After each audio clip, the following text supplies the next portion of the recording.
आइए देखते हैं, बैठचंद मजा आएगा।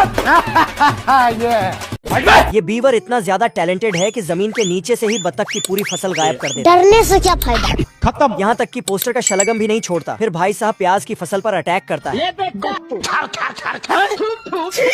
लेकिन जैसे ही प्याज की बदबू नाक में जाती है बीवर का मूड खराब हो जाता। वो इधर उधर देखता है तो तरबूज पर नजर पड़ती है। बस फिर क्या, अरे हम तो फकीर आदमी हैं, झोला लेके चल पड़ेंगे। सीधा तरबूज के पास जाता है, 2-3 थप्पड़ मारकर पूछता है तरबूज पका निकलता है तो दांत से काट कर टेस्ट करता है। चीज बढ़िया है। और टेस्ट पास होते ही सारे तरबूज खींच खींच कर अपने बिल की तरफ ले जाने लगता है, लेकिन बिल का होल छोटा पड़ जाता है। तो ये टैलेंटेड बीवर इंजीनियर बन जाता है और बिना टेंशन के होल को और बड़ा करता है। फिर एक एक करके सारे तरबूज अंदर कर देता है। उधर बतख भी बगीचे में तरबूज तोड़ने आता है, क्योंकि मैं जानता हूँ। गाड़ी भरकर तरबूज मार्केट में बेचने का सोचता है। पैसा ही पैसा होगा।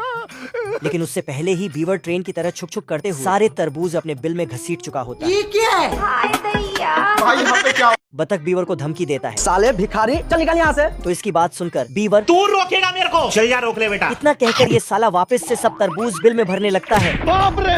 तो बतख अपने तरबूज बचाने दौड़ता है, साले को छोड़ूंगा नहीं।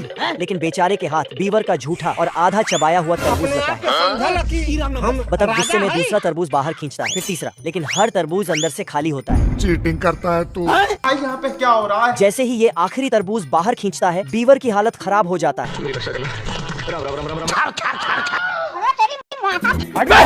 साला जान बचाकर वहाँ से भागता है, पर बतख किसी तरह इसे पकड़ लेता है। दादागिरी करेगा मेरे साथ, दादागिरी करेगा। पर टैलेंटेड बीवर इसकी टोपी फाड़कर वहाँ से भाग निकलता है और वापस से तरबूज बिल में घेरने लगता है।